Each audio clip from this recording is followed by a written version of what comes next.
Welcome everyone to Monday Match Analysis. Paris is underway. Rafa Nadal is back. Novak Djokovic trying to get to the number one spot.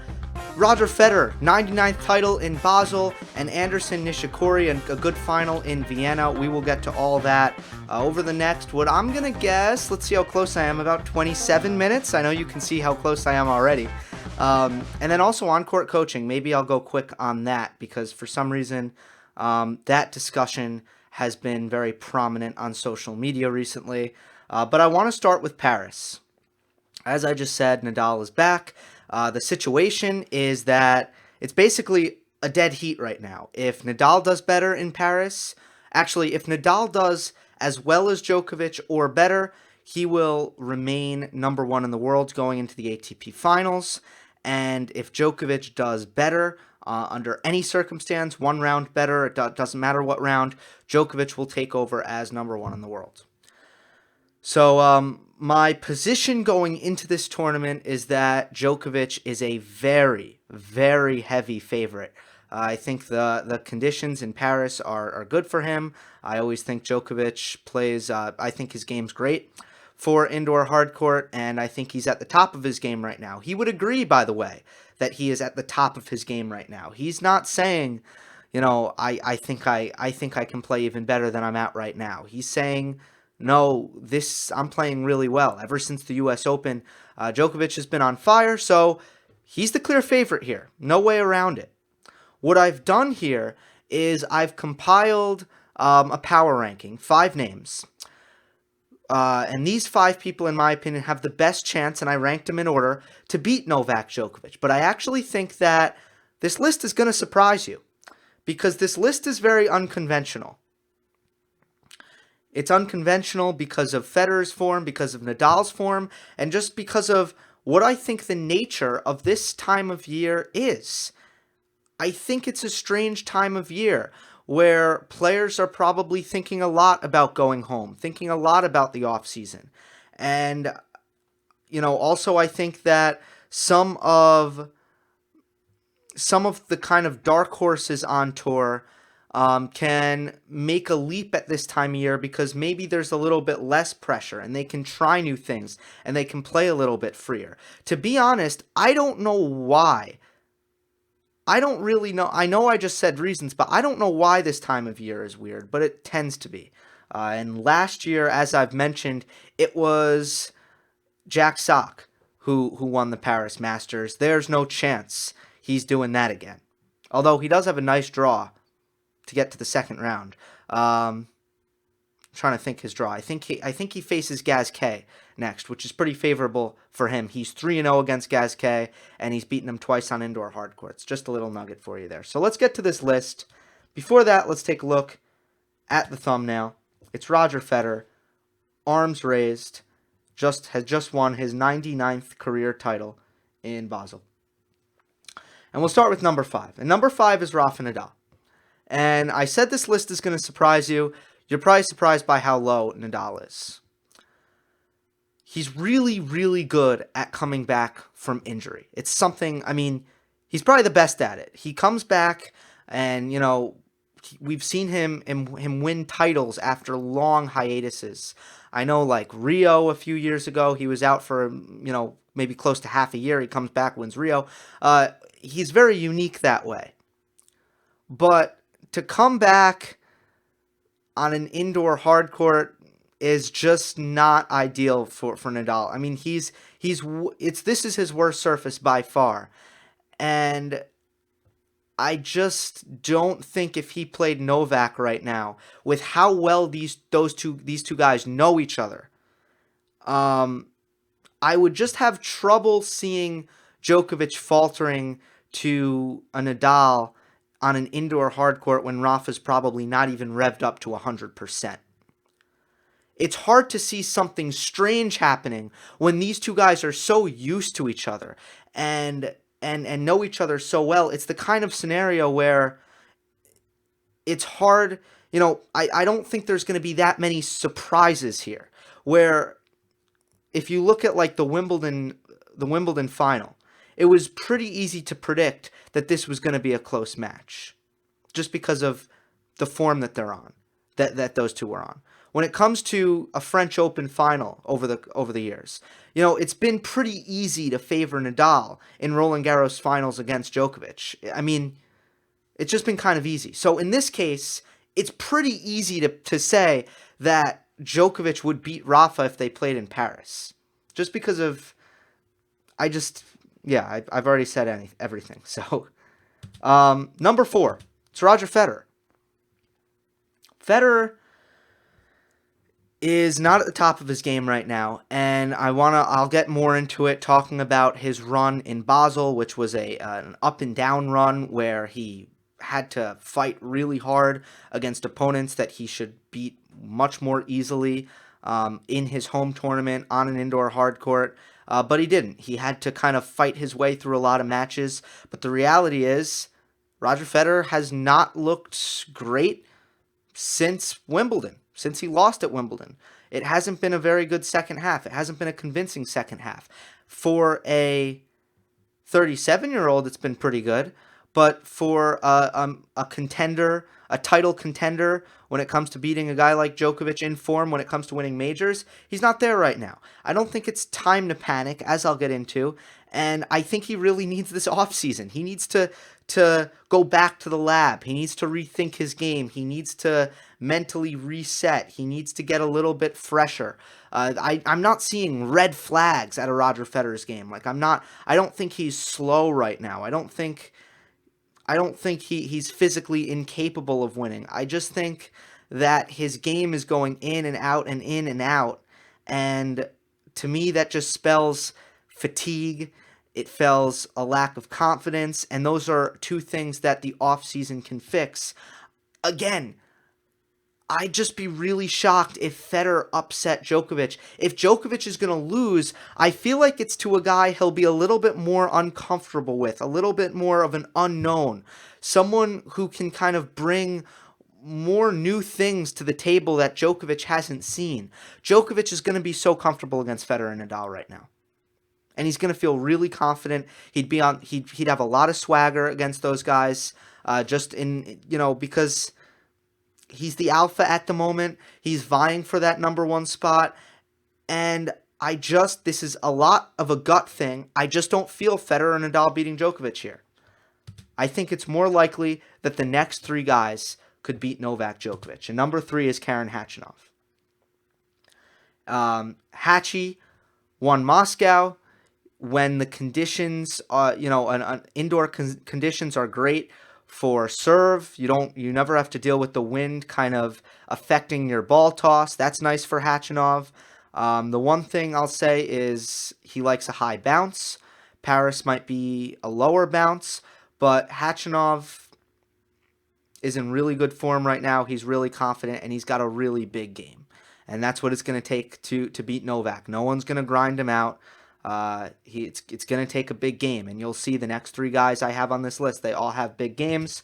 Number 2 is Stefanos Tsitsipas, who, in my opinion, is hitting his backhand better than I've ever seen. He's accelerating. He's hitting it flatter. He's hitting it heavier and more penetrating.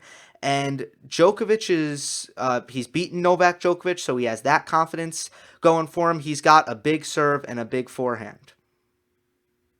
And he can hold serve against Novak probably, as long as he hits his forehand with as much sting. But when Tsitsipas beat Djokovic in Canada, I think the biggest thing was Djokovic would make a half-decent return, and Tsitsipas's forehand would be so good and so aggressive that it wouldn't matter that Djokovic hit a half-decent return. Tsitsipas would still start the point, kind of dictating and with a leg up on the point. Novak's defense, I think, since then has improved, and I think his defense is kind of pretty much at the peak of where it's ever been at the moment. And I know it's hard to reconcile that for people because it's been such a sudden kind of resurgence and jump back to peak Novak Djokovic, but the defense will be better in Paris than Tsitsipas had to deal with in Canada. Number 1 is Kevin Anderson. Coming off a title, playing really, really well against Kei Nishikori. And again, a guy who is not known for kind of becoming, kind of sizzling hot in a tennis match. When it comes to guys who we think about that can really start feeling themselves and hit and playing some kind of redlining tennis, Gael Monfils, Fabio Fognini, Federer certainly. Who are some other guys with that razzle dazzle? You don't really think about Kevin Anderson, but Kevin Anderson will have matches and he'll go on streaks where this guy's a big hitter. This guy's a pretty aggressive baseliner. Sometimes he can be more aggressive, or he should be more aggressive against the Nadals and the Djokovic's, and he's too passive against those guys. But this is a guy who hits really, really big, and he'll go a whole set and make 2 unforced errors. And he's got the big serve, which in the past hasn't bothered Djokovic, but remember, he just beat him in Chicago for Laver Cup. And in that match, the serve was really effective against Djokovic. So number 1 and number 2, Tsitsipas and Anderson, are 2 of the last guys to have beaten Novak. 2 guys with really big games, low margin, or not low margin games, but aggressive games that are suited for indoor hard courts where you can kind of thread the needle a little bit more, where you're going to hit a little bit cleaner. Number 3, Karen Khachanov, kind of similar deal there. And the reason Khachanov is number 3 is because I don't really like his tactics as much against Djokovic as I do with Tsitsipas and Anderson. And then 4 and 5 are 2 guys who might be the better players compared to the 3 I have above them. I mean, Nadal and Federer, if Djokovic wasn't in the tournament, I might pick Federer to win Paris. I might pick Nadal to win Paris. Probably not, but maybe. But when it comes to beating Novak Djokovic, I think it's going to take someone who he's a little bit less comfortable with. I'll say a notable admission is Marin Cilic. Just a quick check on Cilic's results, and he seems to do this at the end of the year, but I have it on the screen, but for audio, I'll read it out loud. Make sure to subscribe, rate, and review on iTunes if you haven't already. And I'll put that link in the description. Cilic lost to Querrey in Davis Cup. He lost to Struff in Tokyo. He lost to Nicholas Yarry in Shanghai, and he lost to Copil in Basel. So that's why Cilic is not in the top 5 guys who can challenge Djokovic. He's been pretty bad recently. Okay, time to move on. I have espresso today.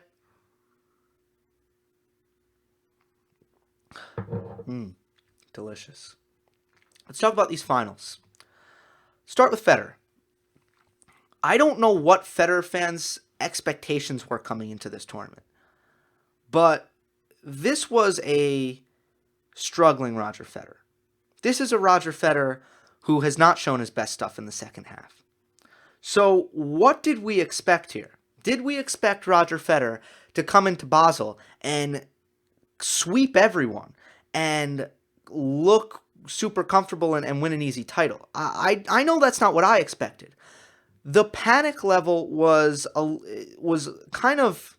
People were a little bit too surprised that Federer was struggling. I'll say that. What did I see?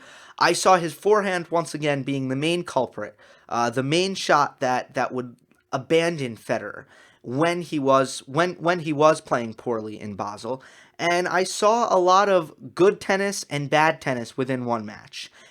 I didn't see any steadiness out of Federer, at least in his first 3 matches.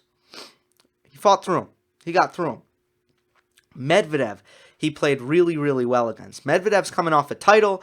I thought he was pressing way too much against Federer. He was playing too aggressively. He felt a lot of pressure, I felt, to make better balls than he really needed to, and he didn't really trust his movement against Roger. But that was also kind of what Federer does to you for when he has such a potent attack.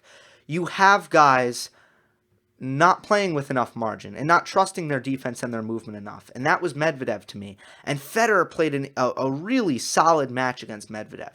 And then against Copil. I know it's Marius Copil. He's not the biggest name. He's not a top 10 player. He's not a top 20 player. But the guy had beaten Marin Cilic. He had just beaten Sasha Zverev. And he's got a hugely aggressive game on an indoor hard court. A huge serve, a really big, aggressive, flat, one-handed backhand, a forehand that he's able to play really close to the lines when he's playing well. So, I don't know what you expect here. He could have played better in that final. Very little separated Federer and Copil in the first set. It went to a tiebreak. Copil tried an ill-advised drop shot. Federer got the mini break, and Copil finished it off. And then in the second set, Federer goes down a break. From down 4-1, Federer played outstanding tennis. And to me, it all comes down to the forehand. It has for most of the year.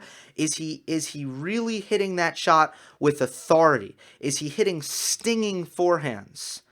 Is he hitting precise forehands? That's what it's come down to for me. In the game that he broke, Federer missed 2 inside-in forehands, identical inside-in forehands. He netted them and put them in the same place twice. That's so uncharacteristic. A lot of players will say, like, the one thing that will make me angriest is when I miss the same shot two times in a row. And that's what Federer did early in the second set when Copil got the break. So to me, it really has been the forehand, but I thought the forehand started firing in this match. And I want to show you break point. To get back on serve, 2-4 in the second set. Take a look at how much conviction Federer hits this forehand with. Net cord by Copil. But that is just flat out filth by Roger Federer, and he didn't have to be as aggressive as he was here. He could have said, okay, let's kind of reset the point. But the acceleration on this forehand, the angle he found, was so good. And I thought he did that consistently. So Federer plays 2 pretty good matches to start it out. He wins the Basel title. If you think that Roger Federer is in the kind of form where he can win Paris, where he can win the ATP final, and you're discouraged by Basel, then I just think you went in with too high expectations. If you went in with the expectations that, well, hopefully Roger Federer wins Basel, that's the expectations you should have went in with. You should be happy. Roger Federer should be happy. Federer needs the offseason. He's not going anywhere for the rest of the year. He's probably not going to beat Novak Djokovic, which is the one thing that could kind of be important moving forward. It could kind of be a statement for Federer if he managed to beat Djokovic in Paris or at the ATP final. That could be meaningful for Federer. That could put him into the offseason with new life. That could give him more confidence going into the Australian Open next year. But I don't think that's realistic with the way Federer is playing. He needs the offseason. So, if you're going to pose the question to me, should he be concerned about Basel? Or is Federer not, struggling in Basel? Is that a bad sign? No. It's what you should have expected. And he pulled it out. And that's what you can really ask for, because he could have lost. He really could have.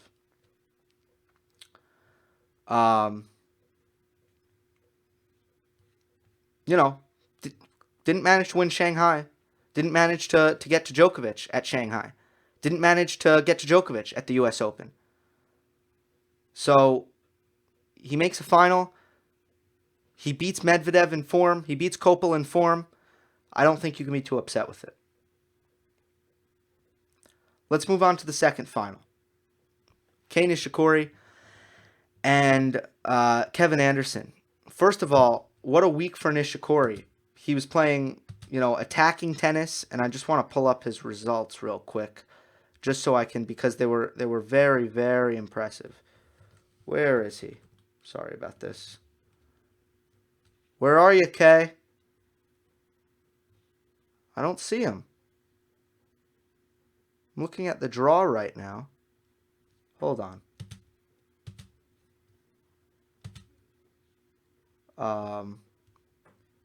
Here we go.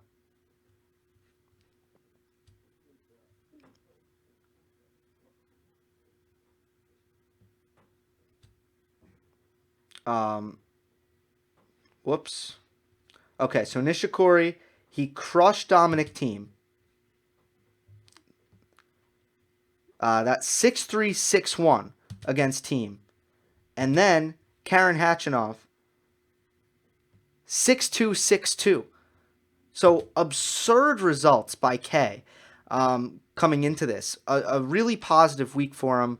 He's been healthy now for about 4 months, so he should have some momentum kind of, or actually more than 4 months. He's been healthy since after the clay court season, I believe. So Kei's built up some momentum, but he ran right into Kevin Anderson, and Kevin beat Kei 6-3, 7-6. My thoughts on this match is it never felt like Nishikori was going to win this match. And although it was a close match, and the first 4 games took about 30 minutes because it was just really long deuce games and long service games for that matter. So the first 4 games took a really long time. What ended up happening, Anderson got the first break, but I just felt like these two were too even from the baseline. And then you looked at the serve and the return, and it was a huge advantage for Kevin Anderson, especially the serve. And the big red flag is that Anderson won. Where is it? Let me pull it up real quick. I believe 91% of first serve points. And you think about Kei Nishikori as a player. Who does Kei Nishikori need to be? If you're 5'10" and you don't have a big serve, you need to be that elite returner, like David Ferrer was, like a Novak Djokovic who doesn't have a huge, and Nadal is. Those two guys don't have huge serves. But I like to get away from the big four or the big three, because Nishikori is not there. But what about like a David Goffin? What about, I think Ferrer's the best guy, honestly. You need to be an elite returner. You can't let a guy win 91% of first serve points. And they were too even from the baseline. Kei can't dominate Kevin Anderson from the baseline. So the whole match, I look at these baseline rallies, I say, okay, Kei's doing pretty well, but anyone can go either way. Kevin's going to win this match because he's got the serve here that he can rely on, and Nishikori doesn't. Let me confirm, 91%. Yes. 39 for 43 was Kevin Anderson on first serves. And he won 48% of his second serves, which is about what you would expect. Take a look at the beginning of this second tiebreak. This is the first point of the tiebreak. I mean, it doesn't get much worse than that. I actually don't remember if this was a first serve or a second serve, but it kind of looks like a first to me, because it looks like a slice serve. I don't know if he was going for a slice serve to the body, but it wound up slicing right into Anderson's sweet spot, and just like that, you don't give your legs a chance when you hit a serve like that. You don't give your baseline game a chance when you hit a serve like that. Anderson punishes him. But here's the bigger problem, in my opinion. Take a look at this. This is the third point of the tiebreak. Kevin Anderson serving at 2-love. Look at that return. That's not good enough. And Anderson doesn't hit a great serve here. That's not a good serve. That serve also missed its spot. That was kind of right into Kei's wheelhouse. I thought that Anderson tried to go T there, and he missed pretty badly. But what Kei doesn't do is he doesn't make him pay. Kei doesn't hit this cleanly. He kind of he doesn't shank it, but he just misses the sweet spot, and it's a very weak return. And Anderson, he crushes that next forehand. It's a tough matchup for Kei because he's got kind of that very spinny forehand that kicks up off the court, and Anderson, when it comes to Nishikori's cross-court forehand, I think that Anderson was very comfortable with the kind of taking that bounce at its highest point and hitting at 6'6", kind of hitting a nice shoulder height forehand, where Kei's forehand is normally kind of able to bother someone a little bit more, kind of gets up high on opponents sometimes. But that's one thing that I thought kind of matches up poorly with Kei. I do think that it's hard to see Nishikori beating a guy like Kevin Anderson right now, who's kind of in the tier 2. After the elite players in the sport, you have Kevin Anderson, a guy like, maybe I'll group Anderson, Cilic, and Del Potro in the tier 2. It's hard to see Nishikori beating those guys, and that's where Nishikori should try to be. That's where he needs to be when he's not an elite returner and he's an average to below average server. How good does Kei need to be from the baseline? And right now, he's really good from the baseline. But is it enough? I don't think so. So he's got to return better. He's got to serve better. Real quick on court coaching. Here's my take. As a consumer, I think that it really adds to the sport to have the fans, to give the fans insight into kind of the inside strategy and mindset of the athletes on the court. And we don't really get that in tennis, but when the tournament's on the WTA Tour, when the coaches go on court, they're mic'd up, it's a changeover, and they're talking to their player, and we get to listen into that. I think that's a treat. At the same time, I think that one of the core qualities of tennis is independence and problem solving, and, to be honest, loneliness, and kind of just self-created resilience. And I don't really think it's worth sacrificing that for our entertainment. And I'm always entertainment first. I always talk about ways to grow the sport. I want ways to grow the sport. But I think there are better ways than allowing on-court coaching.